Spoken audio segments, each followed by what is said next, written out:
Școala Generală numărul 3 Mihai Eminescu trece și ea printr-un proces de modernizare și mai exact este vorba despre sala de sport a școlii unde elevii își desfășoară activitatea. Este o acțiune așteptată de foarte mult timp de către elevi și de către colegiul profesoral.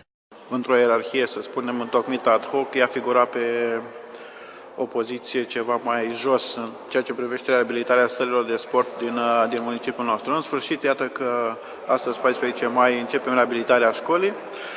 Vom înlocui dușumeaua cu o dușumea nouă la standarde europene, va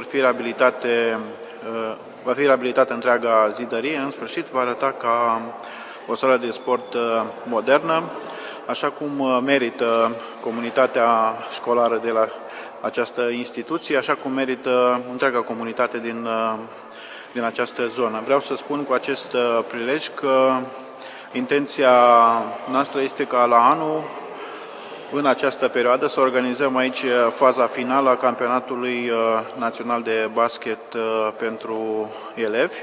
Este un obiectiv ambițios, dar pe deplin realizabil, dat fiind faptul că sala de sport va fi, așa cum spuneam, reabilitată la standarde moderne, cât mai propice performanței, pentru că trebuie spus, la această școală s-au obținut performanțe deosebite în diverse ramuri sportive, în frunte cu basketul, și era păcat ca această sală să nu corespundă așteptărilor.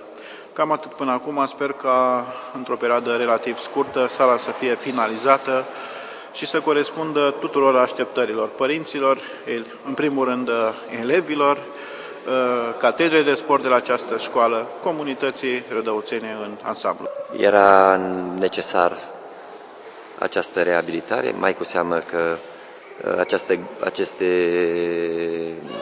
dușumele au fost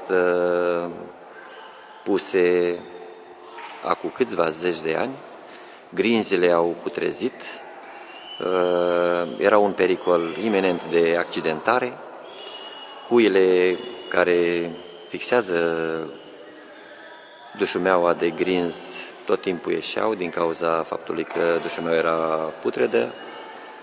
Nu puteam desfășura o competiție la nivel școlar din acest motiv și după 3 ani de demersuri s-a reușit anul acesta alocarea sumei necesare pentru a schimba dușumeaua, grinzile, pentru a face o reabilitare a sălii. Mă bucur că am început aceste lucrări și sper ca în cel mai scurt timp sala să fie dată spre folosire și sigur că începând din această vară și din anul școlar 2012-2013, în această sală vom desfășura competiții sportive interșcoli la nivel județean, zonal și chiar avem în vedere etapă națională, etapă finală. Este o idee bună să faceți aici aceste concursuri? Sigur că da, este o sală tip Ministerul Educației și Cercetării, o sală mare.